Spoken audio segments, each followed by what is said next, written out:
It's wonderful to be here. It's wonderful to be working again with Marilu. This is our second collaboration, and we join together here in this city and New Orleans for The River Between Us.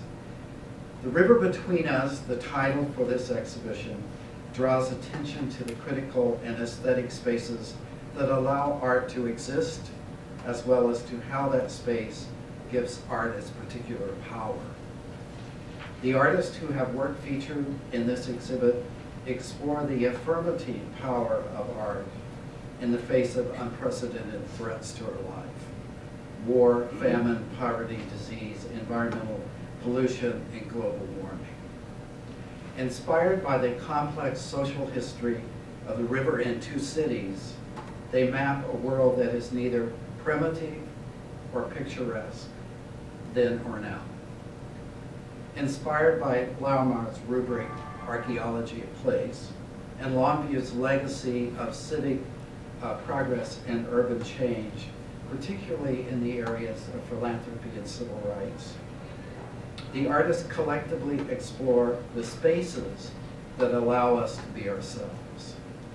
The River Between Us takes a macro view of history and culture while also making space for the particular.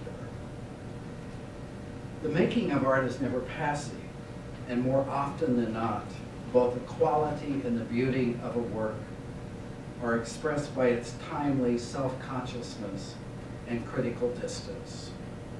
Quality in art has many faces and can be found in countless manifestations all across the world. I hope that you find the work that has been gathered here in this exhibit, The River Between Us, as timeless, as musical, as weird, as thought-provoking, as thrilling, as challenging, and as timely as I do. But above all, I hope that you find them memorable as well as beautiful, in whatever sense of this word may be understood. So, welcome artists.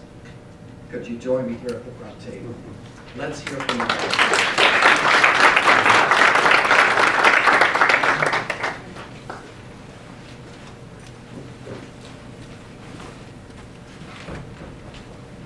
And first we'll hear from Matts Leiderstam. Matts. Can someone help me to start this problem?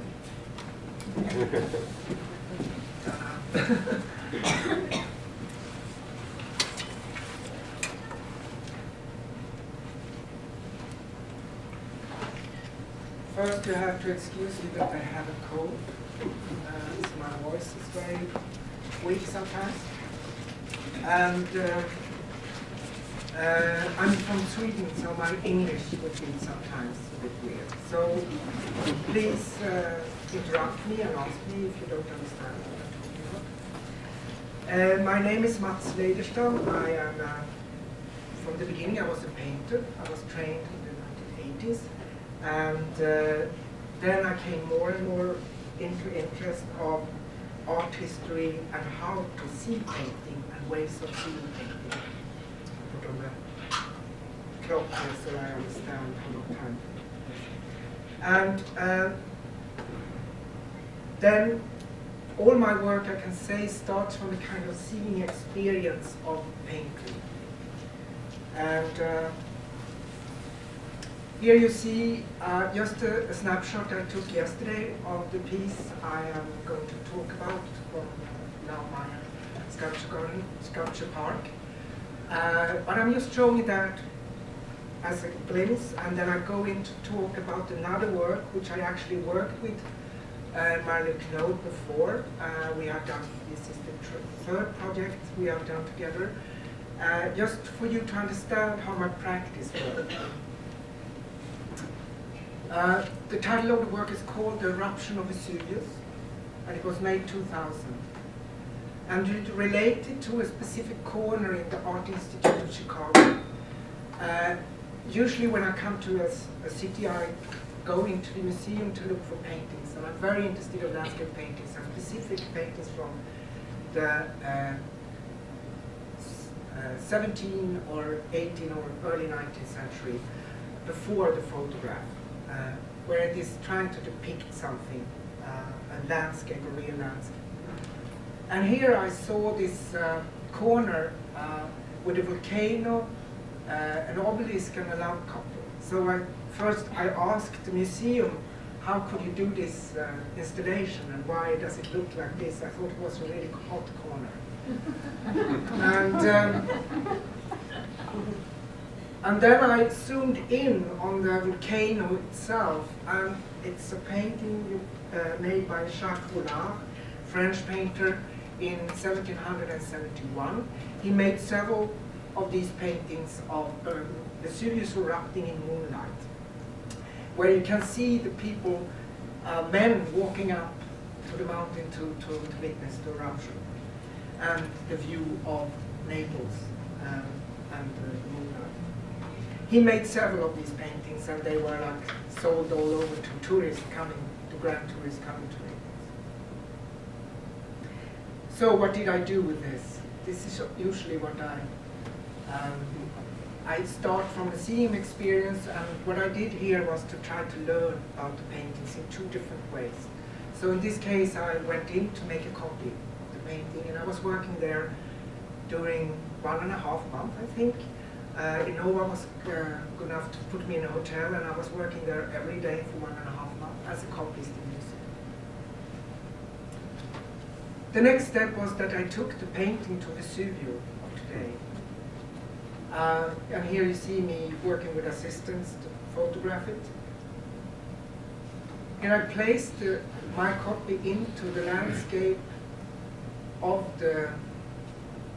Vesuvius itself, so you can see the lines go into the landscape as such. This is of course not the place where the painting was done. It was made in a studio down in Naples, and the view was actually from another mountain. But what I also did was to make this art historian research around the painting itself, and I found out that that was really that triggered me to do this whole performative work around this painting, was that I learned from the museum's archive that the painting was once owned by a family in my hometown in Sweden, Gothenburg. So I found the family and got a photograph of the painting hanging in their living room in the 1940s. So, back in the museum, so what comes out of this? Yeah, what came out, 3 photographs showing the different places of the painting. And I could say that this is a way how I would usually work. I start with a context, and I start from a seeing experience. And in this case, I started out from an experience that I never actually had, because it's about a painting that doesn't exist anymore.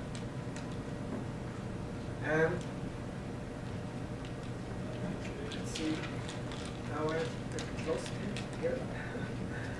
And it's about a painting called the Panorama of Mississippi River, and it was made between 1840 and 1846.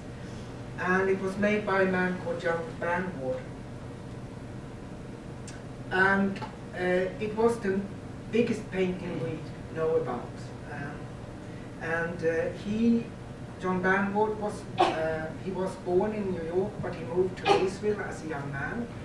And he started to make journeys on the river in a small boat and make drawings, and that was between 1840 and 45 something. And then he built up a studio in Louisville, Kentucky, to make this enormous painting.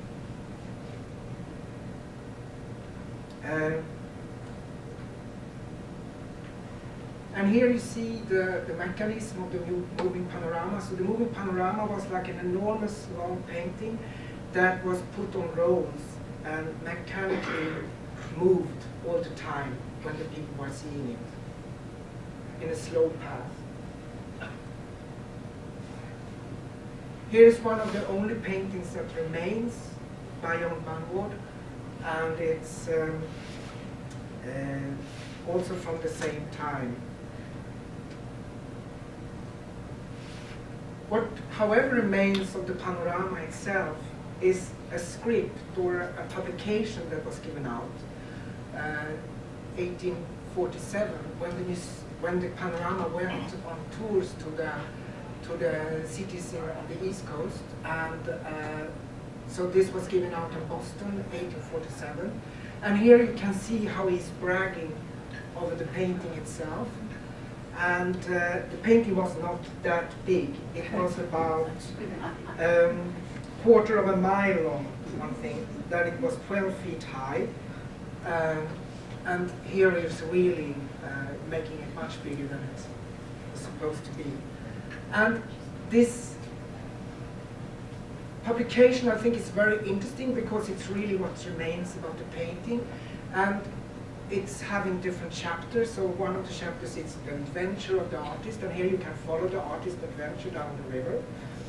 And then he meets several people. He's actually shot once, and it's a lot of adventure happening around him.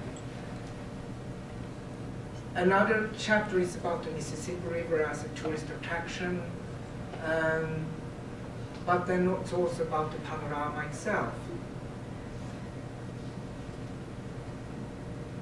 And the panorama, if one look at what he's writing about the panorama, it's about 38 different views he's like writing about.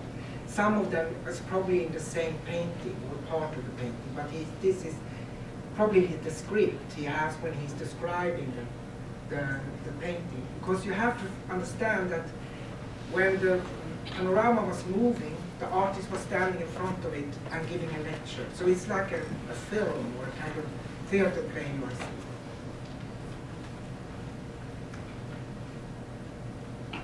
The interesting thing is that the panorama is supposed to show the landscape between the Missouri River north of St. Louis down to New Orleans.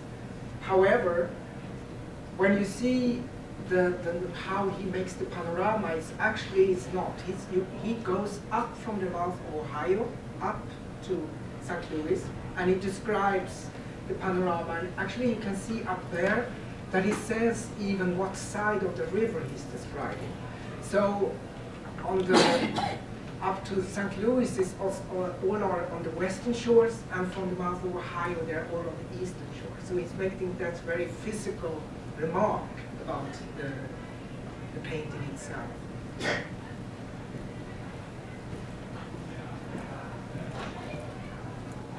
So what did I do from this? And this is often how I think around the painting. I started to think about the different places and sites for the painting. And in this case, of course, it is the river itself, the panorama itself he's doing. The other space is, of course, the space where the painting is shown. And these were like these kind of theater buildings or big rooms that he was putting up his show. And the third space is, of course, the studio of the artist where the painting was done. And maybe we can say that we have a fourth space today, which I am using, and that is internet, where I can find all this information about him, and where I, for example, found the script, and I could download it as a PDF and get all the information about it. So in the garden, I created an instrument that is a kind of viewfinder where you can do your own panorama, so you can move it around. And inside, I have built it as a room where you have this kind of frame or a viewfinder, in a way looking a bit like John Banward's frame around his moving panorama. And there I have inside just the same kind of instrument, and this instrument is, I'm planning to move them to New Orleans, so you will have this connection between the two sides when the show is moving further. What I also did is research around it, all these facts I found, and here you see it's part of a poster I did, which is installed in the space. And you see an illustration where John Barnward is showing the panorama for Queen Victoria and Prince Albert, 1849, and this is like the height for his panorama. And he earns a lot of money from this, and he becomes so rich, so he goes back to New York and he builds a house modeled after Windsor Castle, and this moment of showing the panorama. He built this big house for a lot of money, but then he loses on Broadway most of the money because he's. And there it's also an interesting connection, I think, between Broadway and the painting as such. So here you see the posters of the space, and there beside you see an iPad with an image, and that image is showing a live feed of a camera from my studio in Stockholm. My rowing machine stands there, and there you can also on the iPad you can do a bit of panoramic surveillance on my studio. But back of it you see the 38 views, but now made in a new kind of panorama. The one you can do with Google's today, where you can download, you can just put in the name of the. Here you see me in front of my own panorama. The papers which doesn't have any images on is where I can't find anything that makes sense.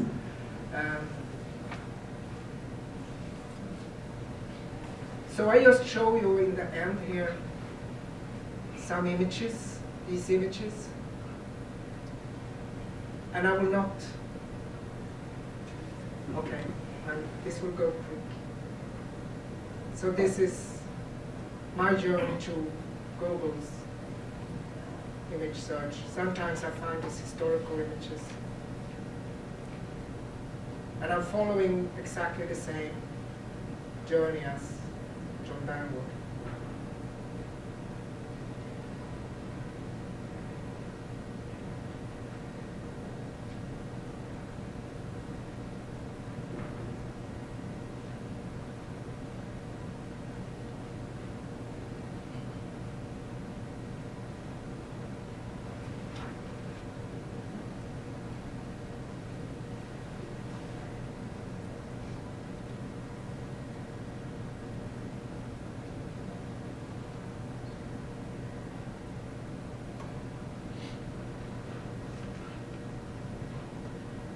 Thank you.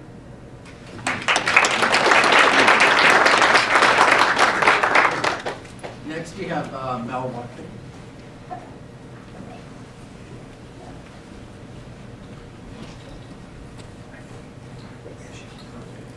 Well done. All right, I need to find myself here. I could just suggest if you guys would like to see the images, maybe sit here, and then when it's your turn, and then at the end you can go up. It's easier. Good. How do we get back to them? Yeah, hold on.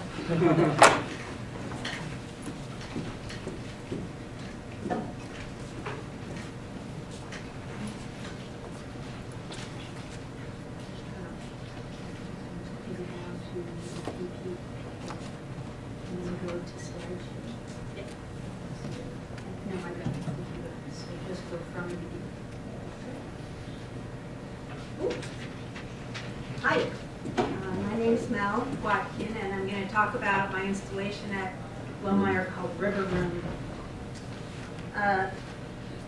My major focus as an artist is drawing. I love the process of drawing, and all my ideas come from drawing. So, and I have also a long history of drawing on surfaces other than white pieces of paper. I like the baggage that other surfaces bring with them. So here's a drawing on an old tea towel. And here's a drawing. I did a whole series of tea towel drawings. And this is a series of drawings I did on lace. And I did a whole series of drawings on pillowcases.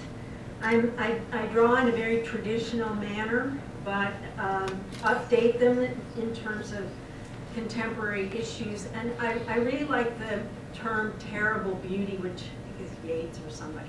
But anyway, I like my work to be very beautiful, but also somewhat dangerous looking at the same time.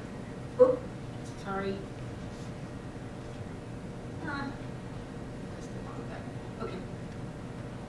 I did, over a period of 10 years, a series of drawings on maps. This is a map of France, acknowledging the wonderful things about French culture that are so important to our world today, but also it's yeast, so it's culture.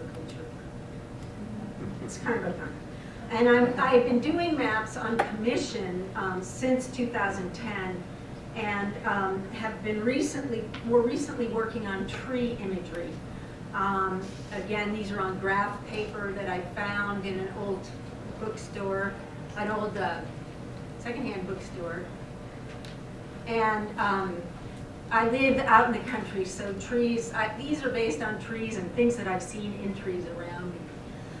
I've always done drawing installations, large-scale drawing installations, filling whole rooms, and large-scale works on paper. So this is a recent work that's 25 feet long, called Chrysanthemum Tree, and it stands straight up. And basically it's chalk. I made the chalk lines to look like graph paper in the background. I made that graph paper and then drew the chrysanthemum tree on top of it. My work for the show, The River Between Us, is both about the Mississippi River and the two organizations that organized the show.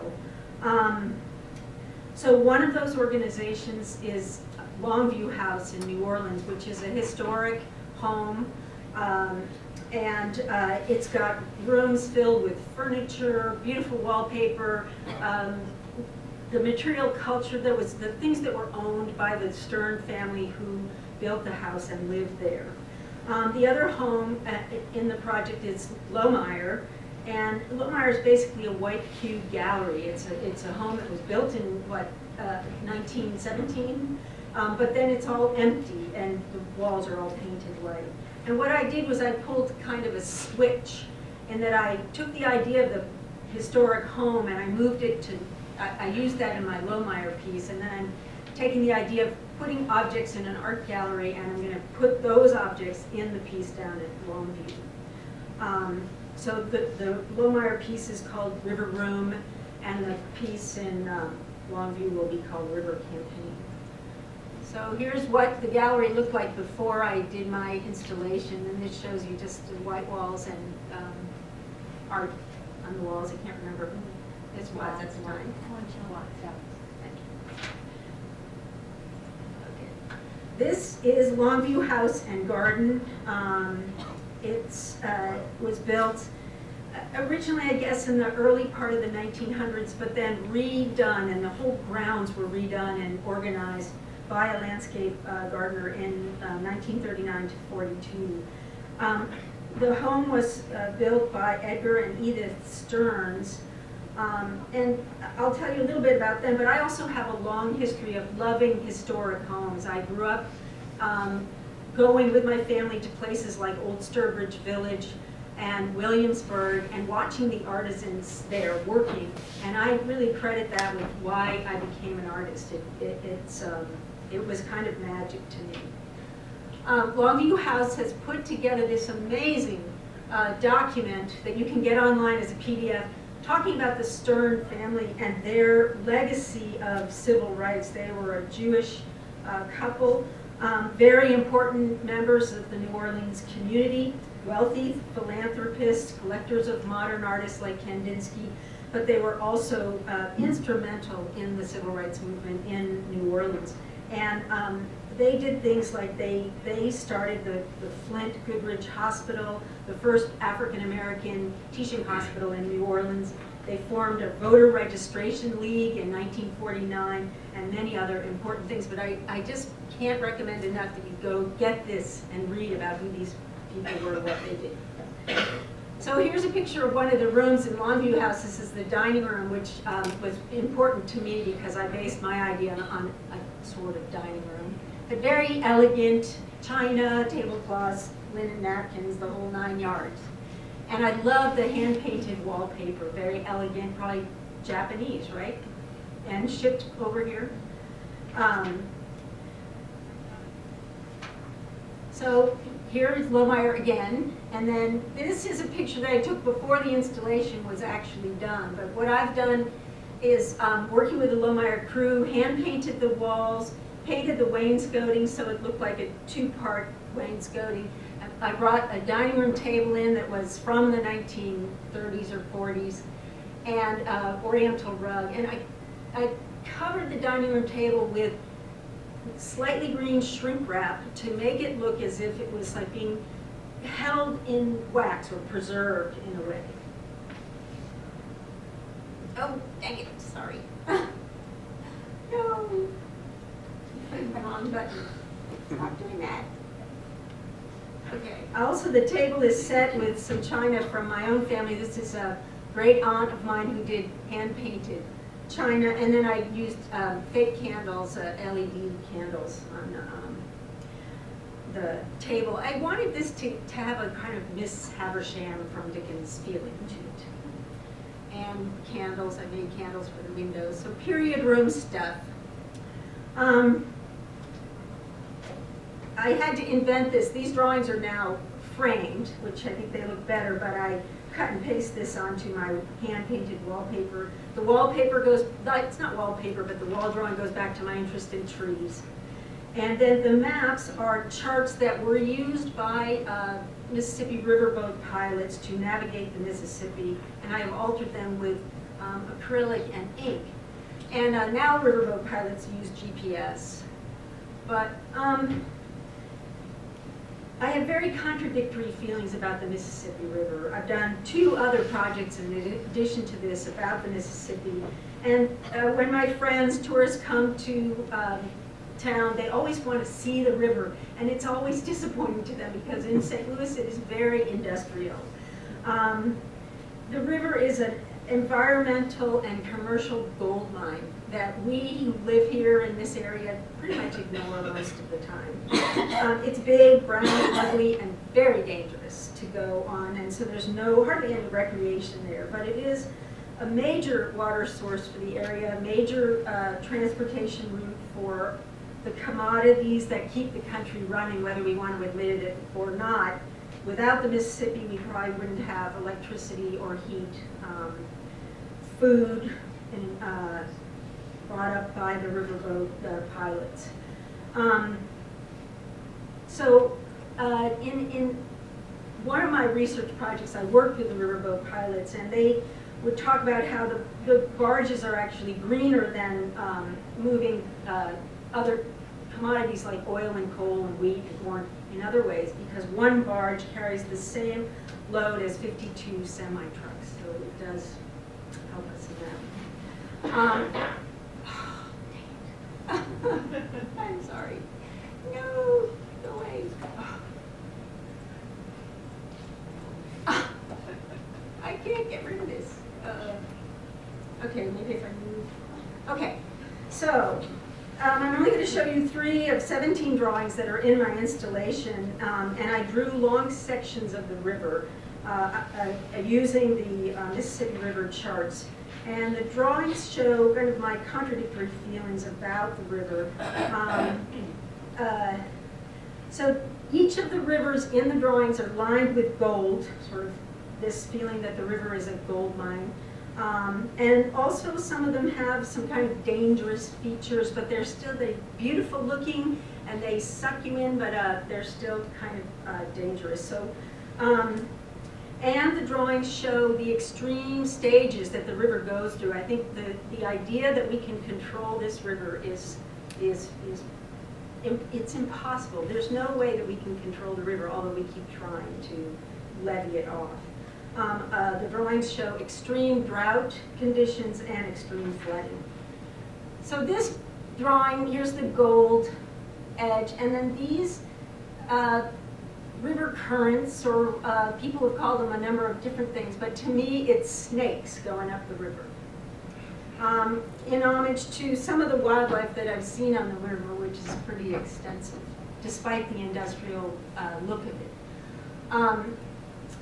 I've also, so this is more of a flooded picture, and I'm not really sure where the flowers came from in this, these images that I'm going to show you, but I think they came from having the opportunity to go to New Orleans and see the beautiful colors of the homes there and all the pastel colors.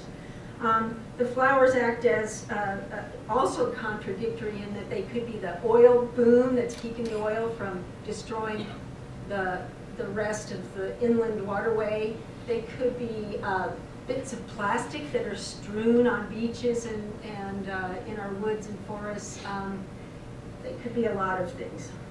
And my final slide is where the river goes out into the Gulf. And you can see that the water, the flowers are sort of forming an eddy. It could be, again, plastic bits. It could be trying to protect New Orleans from a giant oil spill that's approaching the shore.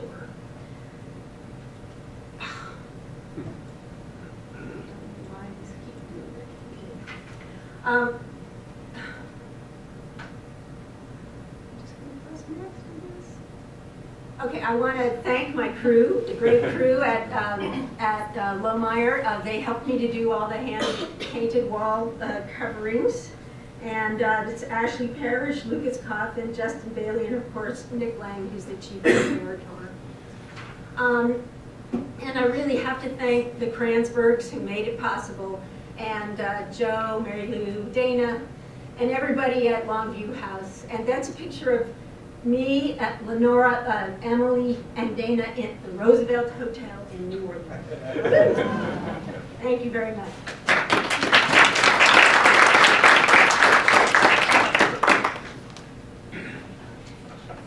Next artist presenting is Ken Longue.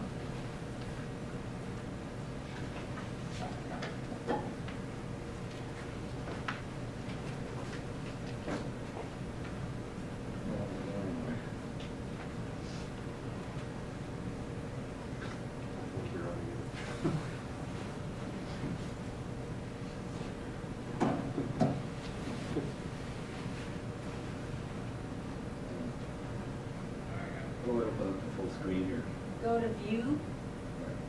So it's just And it should give you that option, full screen. full screen. Full screen. This isn't the work I'm doing here, but it's a work I'm working on in Toronto, which actually a little bit preceded my proposal in St. Louis and New Orleans. Oops. And what I just want to show you this because I was already thinking in terms of this kind of binary of 2 points. I was asked to come up with something for a chord for an outdoor pedestrian path that actually links up near Toronto's old Chinatown with City Hall. So it's a kind of nondescript space, even though it's centrally located in the downtown core. But they wanted some art to kind of animate it, right? And so, and it's only about maybe 3 meters wide, and so, which is Canadian, so that's like 10 feet or something like that, I'm sure. But anyways, and so they're both located at either end. I did a kind of a study in terms of this site, found out it was like a site of a very early Jewish settlement, as I mentioned, the first Chinese settlement as well. And so I just came up with a very simple proposal, which was, I made this drawing proposal, which they accepted, the city accepted, which is of 2 children of Toronto meeting each other across time and space. So one from a Chinese boy from perhaps 1880s or 1870s in Toronto, this completely contrived figure, and just a girl of maybe Eastern European garment and so on, from the 1920s, 1930s, and so on. So they're sitting on these 2 plinths and they're just looking across at one another and you would be a pedestrian, and you would be entering in this outdoor corridor space, and you would always be looking at one figure, looking at you each time. So it's very slightly abstract, but I thought it was just a way of thinking about history as, you know, you're a busy bureaucrat going to City Hall, as you're kind of, you know, just walking down this corridor very quickly.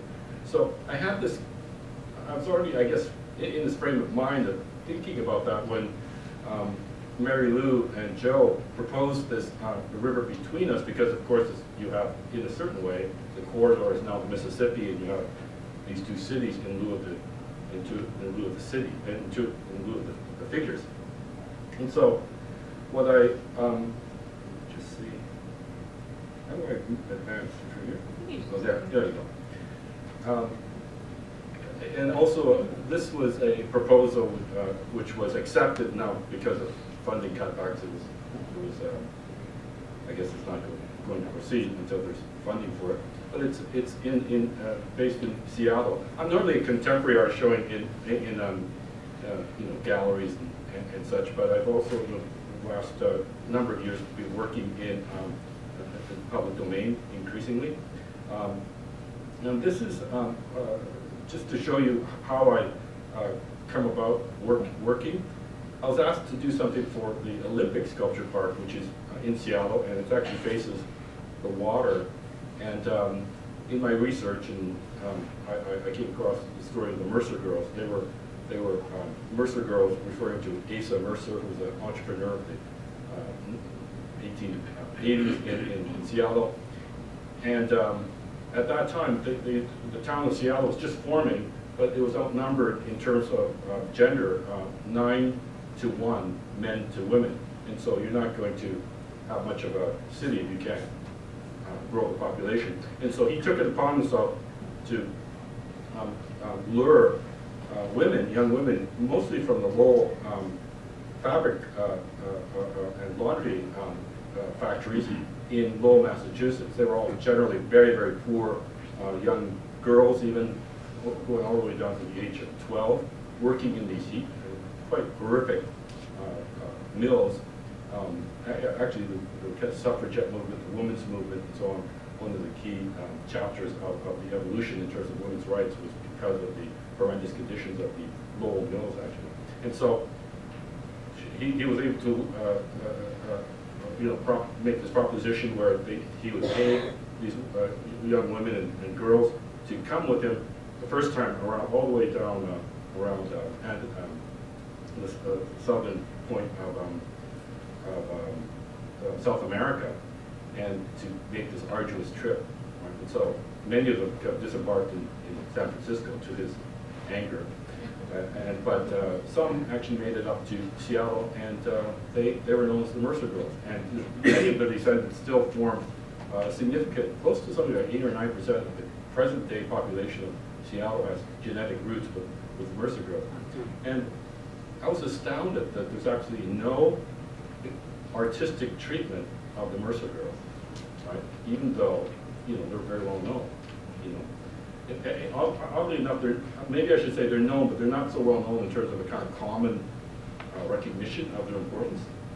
So I made this proposal to, you know, of this log, it would be all done in bronze and so on, of this log, and a Mercer girl in typical garment mill attire, and she's facing out towards the Pacific from whence she arrived, and she's stroking a dove like Francis of Assisi.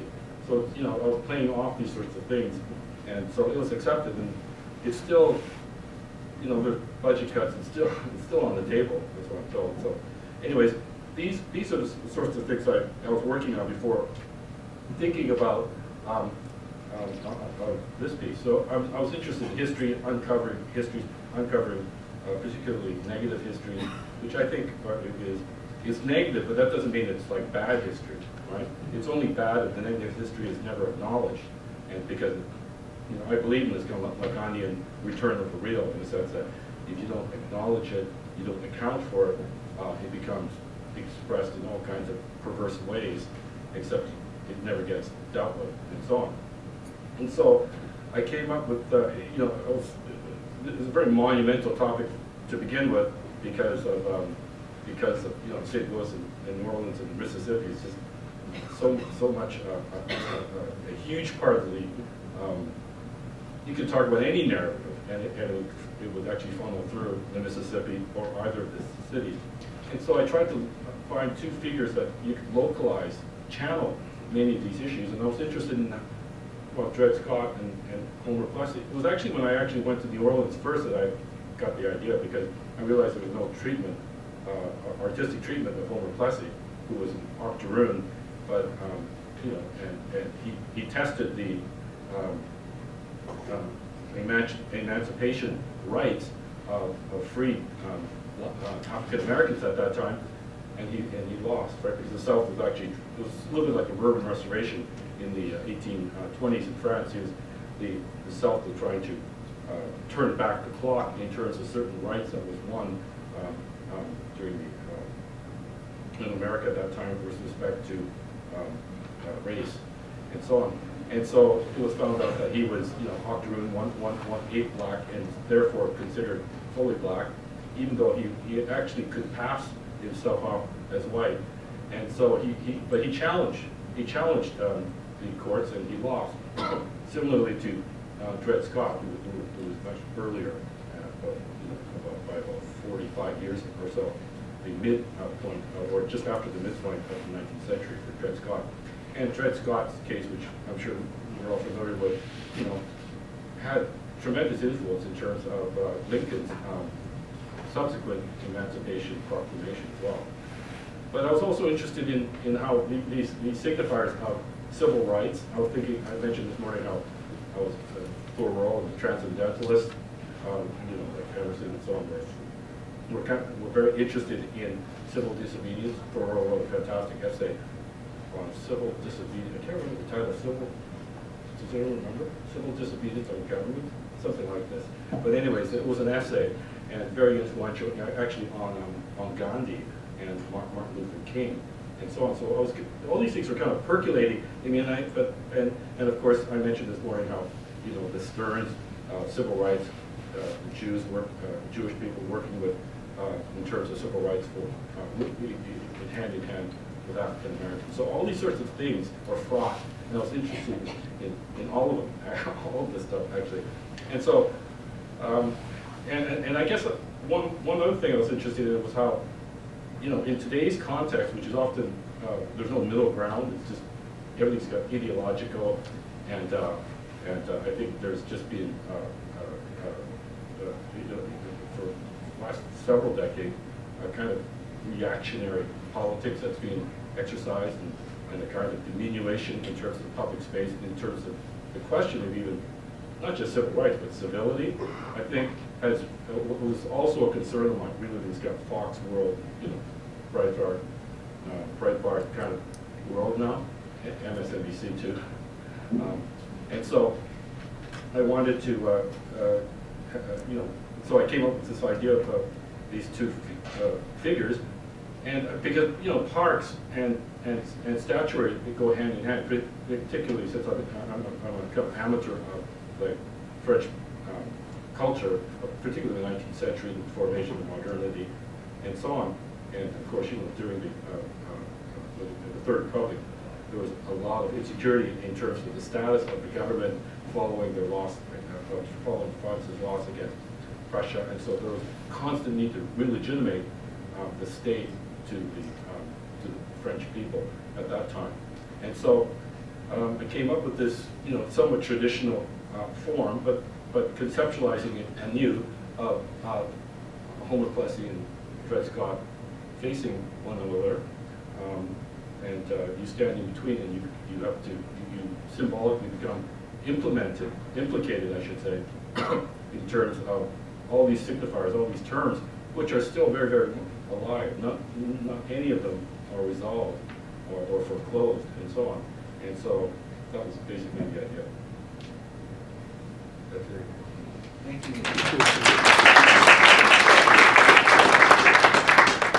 Bernard Williams.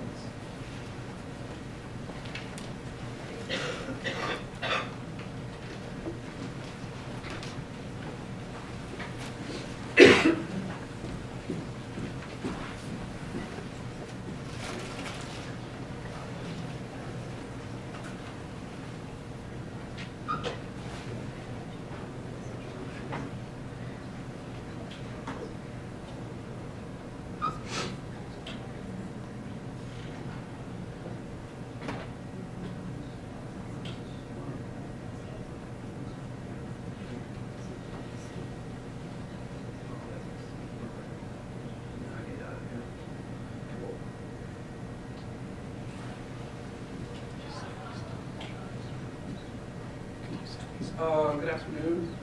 Again, my name is Bernard Williams. I'm a painter and sculptor based in Chicago. It's really exciting to do this project with Laumeier. What I have on the grounds, I don't have images of here, but I created a life-size airplane, kind of a replica of the Spirit of St. Louis, and a second sculpture, which is a larger than life-size car, which is based on a design or the look of a kind of boxy NASCAR. So I think what I attempted to do with those two sculptures is basically to kind of write on them, to kind of write the history that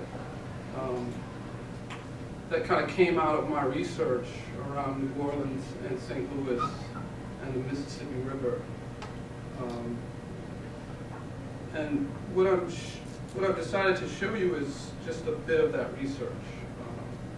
So I'm going to flip through a few images here. The first one being this image of the Mississippi flood, the Great Flood of 1927. I've got a few of these images. 1927 kind of emerged as a really pivotal year in the research that I kind of put together.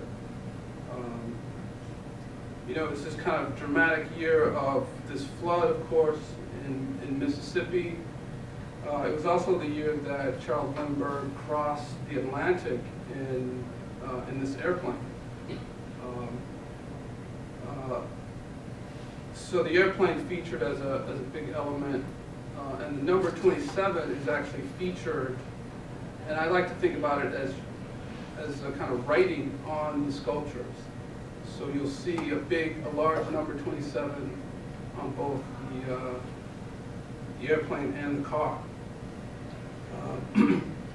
But I think what was also really kind of explosive for me was a lot of the action around the river, the flooding of the river, the early history around the river of boatmen navigating this kind of treacherous waterway. So the river is kind of synonymous with risk. And the risk kind of carries over, I think, into my sculptures with this reference to the history of flight and the great risk that somebody like Charles Lindbergh takes on in crossing the Atlantic.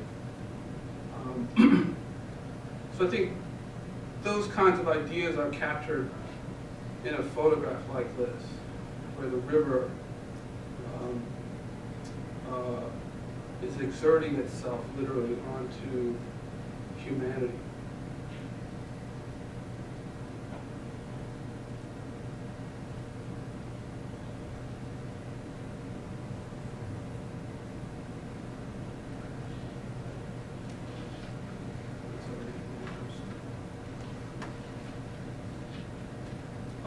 Here you see some of the after effects of the Great Flood.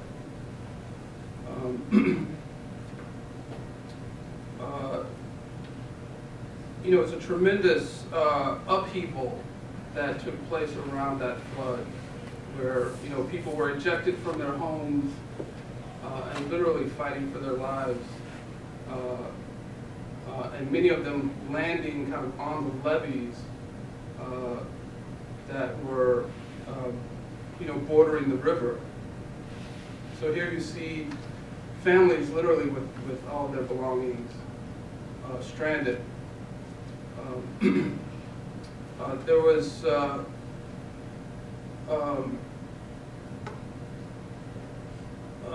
kind of a racism that emerged around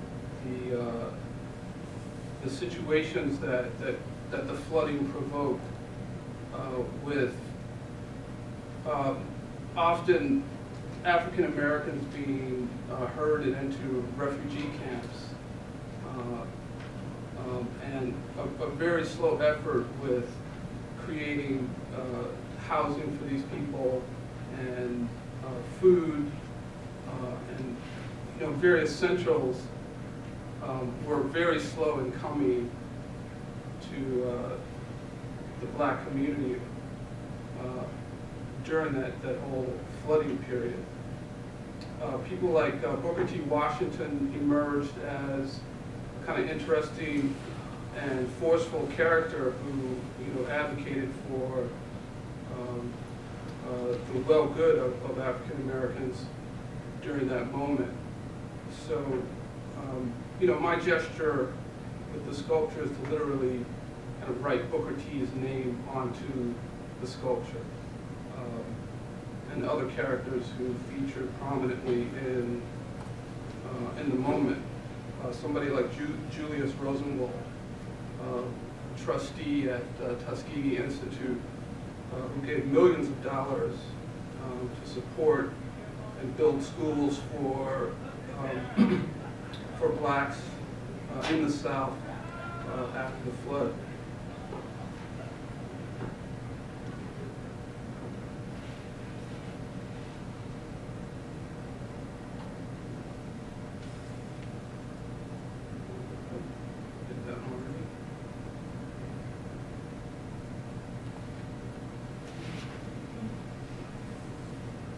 It's a really interesting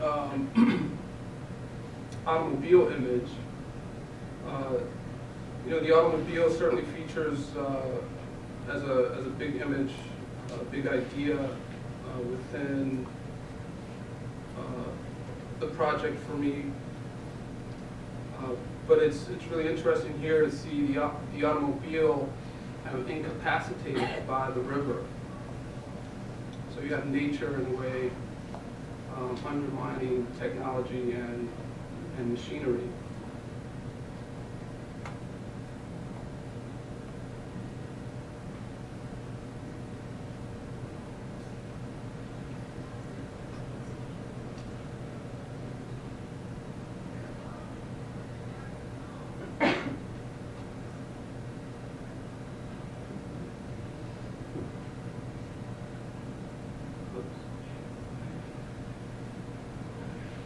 So this image was taken in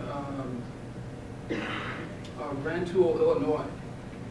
There's a kind of hidden air museum there in Rantoul, which I visited because I heard about this copy of the Spirit of St. Louis, the airplane, there at the museum. The Air Museum there is a pretty old museum that, I don't know, probably had about 50 to 60 aircraft scattered about this large warehouse space and a couple of hangars.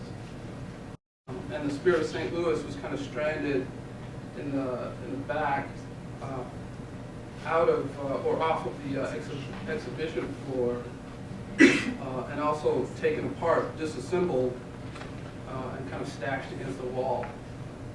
So it's really interesting to see, and again, this was a replica, so I was able to kind of see one idea of the plane and actually see it taken apart and start to think about how I might construct a similar kind of object. And of course I was able to take quite a bit of liberty with construction technique and materials. My airplane is mostly plywood and 2x4s, and none of the kind of fabric material that an original plane might have.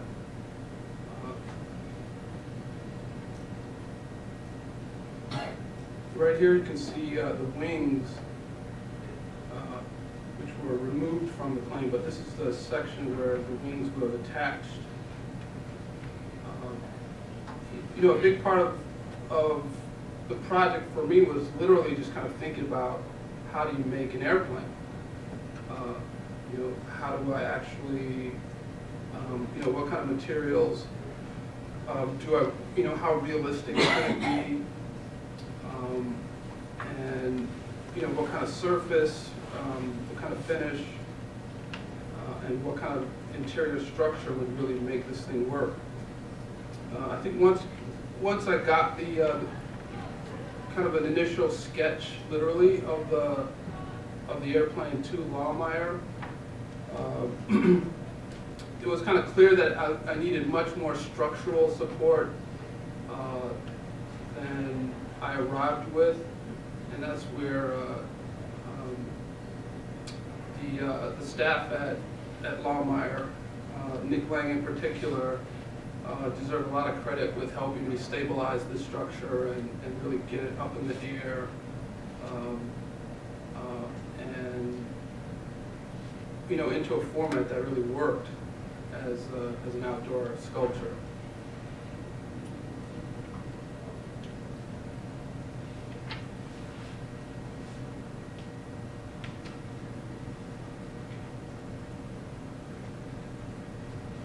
This last image is an image of Bessie Coleman, who was a young black woman living in Chicago in the 1920s. And this was before Lindbergh made his historic flight. She heard stories about, from her brothers who had served in World War I, about women flying airplanes in France. And somehow she caught a dream to learn to fly. And this, for me, I think was a kind of tangential bit of history that came out of looking at and thinking about a kind of larger history of risk takers. Again, thinking about risk takers on the Mississippi River.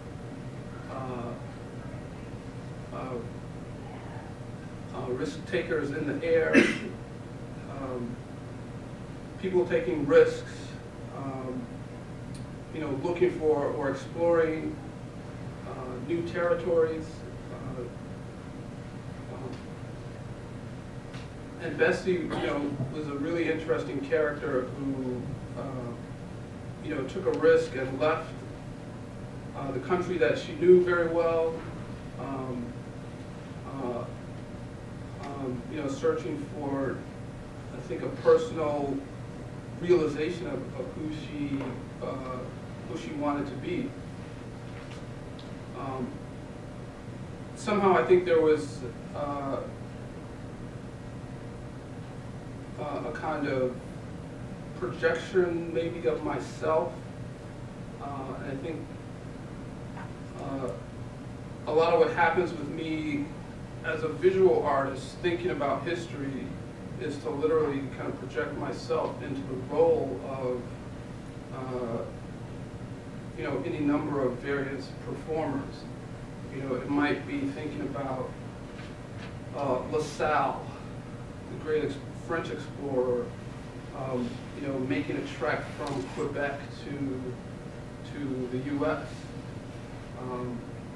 Or literally projecting myself into the plane with Charles Lindbergh, and thinking about becoming a pilot, what that would be like, thinking about owning an airplane, and maybe trying to take possession of the history in some kind of very personal, direct way. And somehow I think Bessie has emerged as this character for me who I can identify with, maybe. But an interesting and maybe unsuspecting risk taker in that whole realm of flight and adventure. So,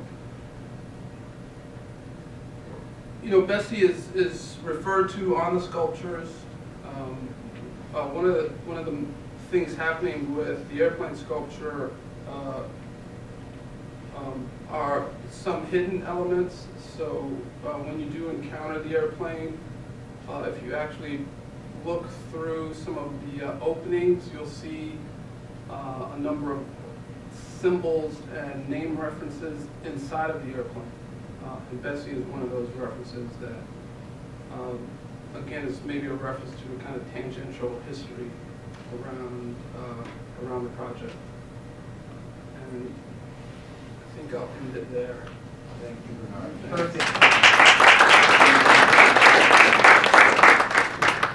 And next, we have a presentation by Dana Turkovic, Laumeier's contemporary curator, who has pioneered a new concept in curatorial practice. This is really cool, folks. And it's not happening anywhere in traditional museum culture. That's one of the wonderful things that I know Marilu and I talk about, being formerly with the Historic House and Gardens, Marilu with the Historic House and Sculpture Gardens. We can try things out that may not be happening in more traditional museum settings. And Dana has pioneered this concept entitled Loans That Do Not Move. So, Dana, we want to hear all about it. Sorry, I'm trying to find Okay. the device. You found for everyone else. I know. It's hiding. It's not showing up.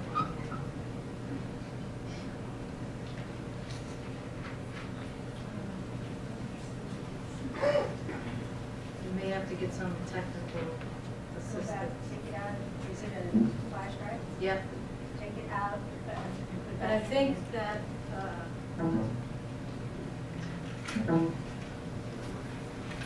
love that noise.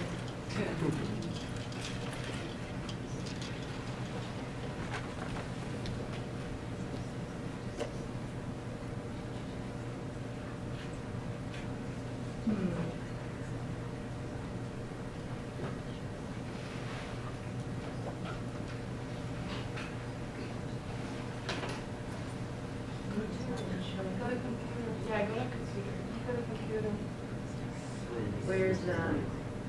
Might be a little different. It's not showing up on the end. There it is. Aha, yes. Okay, I'll make this quick. So, this idea just kind of came out of doing the research and working with Marilu and Joe on this idea of the exhibition. We wanted to bring in some works from some of the institutions in town to kind of help tell the history of St. Louis especially. And that's hard to do in the space that Laumeier has. If you guys have been there, you kind of know we're sort of limited in that sense. So I went around and I'm from St. Louis, so I should know a lot of this, but I was enlightened. So, so I went to the Museum of Transportation and I met with the curator over there, Nick Boatman. And I was very interested in the H.T. Pott tugboat. And let me get to that. There it is.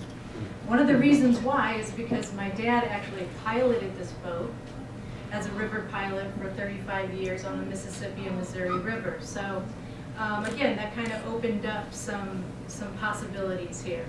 So one of the things I wanted to do is send people over to see the H.T. Pott boat, knowing that we couldn't bring it to Laumeier, although that would have been really cool. And so the idea came to mind that while I was researching the Campbell House Museum downtown, of course, the Museum of Transportation, the St. Louis Mercantile Library, I suggest everyone go there. It's a real gem. It's kind of a cave, but they've just got some really amazing objects there. Of course, the Missouri History Museum. I'd say, if you grew up in St. Louis, I'm sure you spent time in the World's Fair sort of exhibition, but go back because there's some amazing maps and things like that there too. So I'm just encouraging people to go and look at all of the sort of rich resources that we have about about St. Louis and our history here. So what this is essentially they're didactic labels at all of these institutions that I've named that sort of identify the objects and talk about why they were chosen to be a part of the exhibition. So it's kind of expanding Laumeier's 105 acres to, what did I come up with here?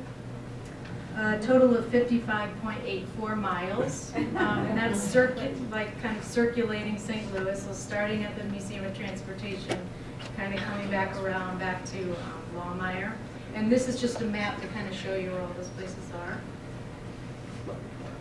This is the Campbell House. So we have borrowed the Campbell House in its entirety, but so you'll see a label outside, and it's a Laumeier River Between Us label. And again, it talks about why this was chosen. There are various reasons. The obvious connection to the Longue House and Gardens and the historic home, but also obviously the history of the Campbell family.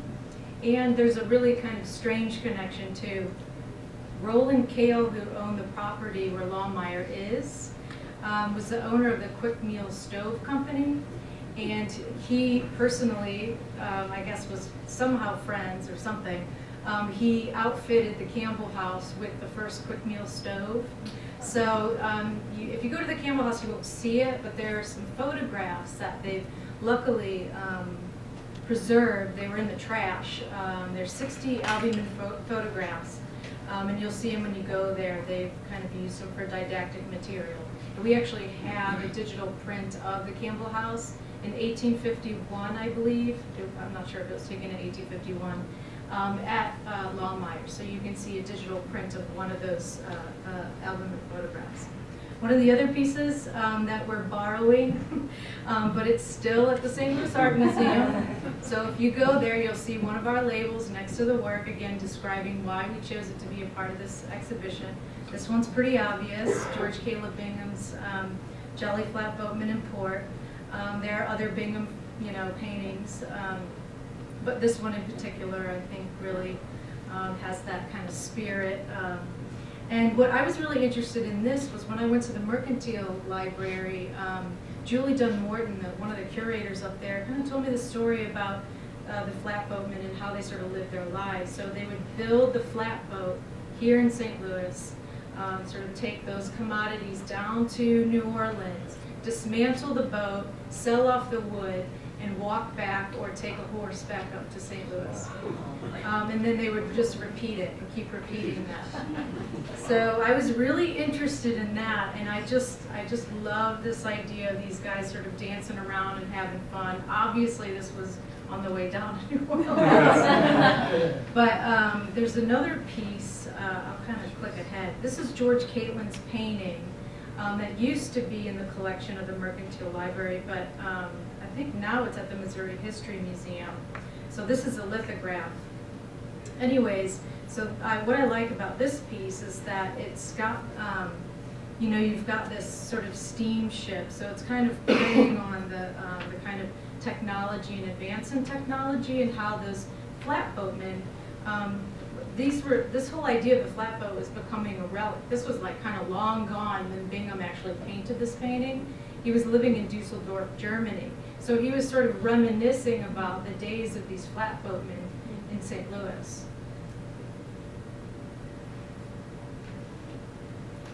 So this is another lithograph at the Mercantile Library, and I chose this one. It's the Natchez, and this one's actually the Lincoln, but we have the Robert E. Lee Steamboat on loan at Laumeier. But I was interested in this idea of these races, of these steamboats, again, going down to New Orleans. And so the Robert E. Lee actually beat the Natchez.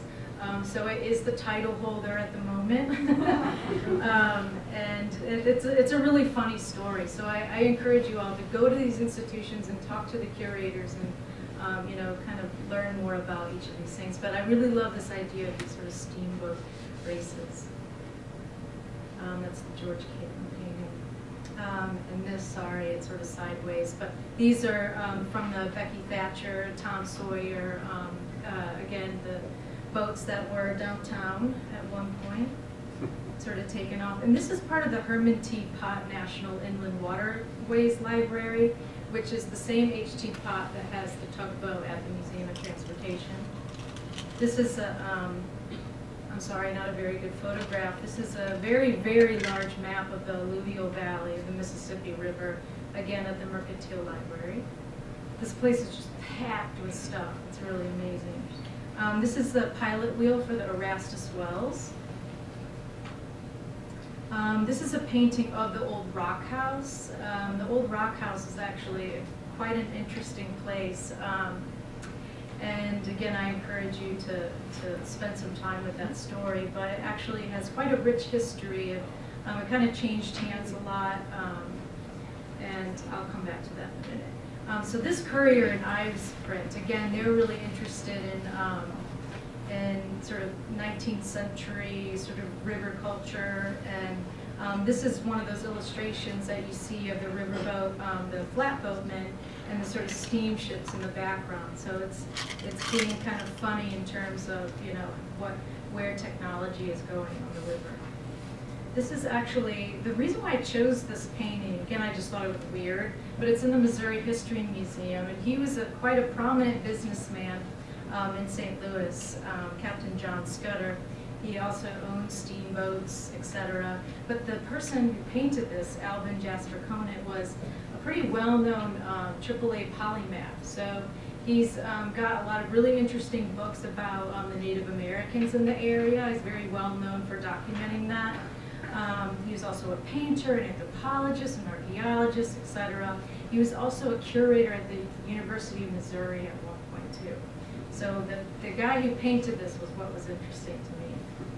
And this is just a poster of Catherine Dunham performing. This is also at the Missouri History Museum. This is again the painting of Dred Scott that inspired Ken's piece. The pilot's navigation maps. I was interested in this because of Mel's work. These all tie back to all the artists in the show, I promise you. So obviously this is a little bit more of a unique way of looking at these maps. You can kind of scroll through it, but also again going back to Matts's piece as well. And I think that's it. So again, if you go there, you'll see our labels. They're sort of descriptive, and they tell you why they were chosen. Again, they connect back to the exhibition and the theme of the exhibition. Thank you.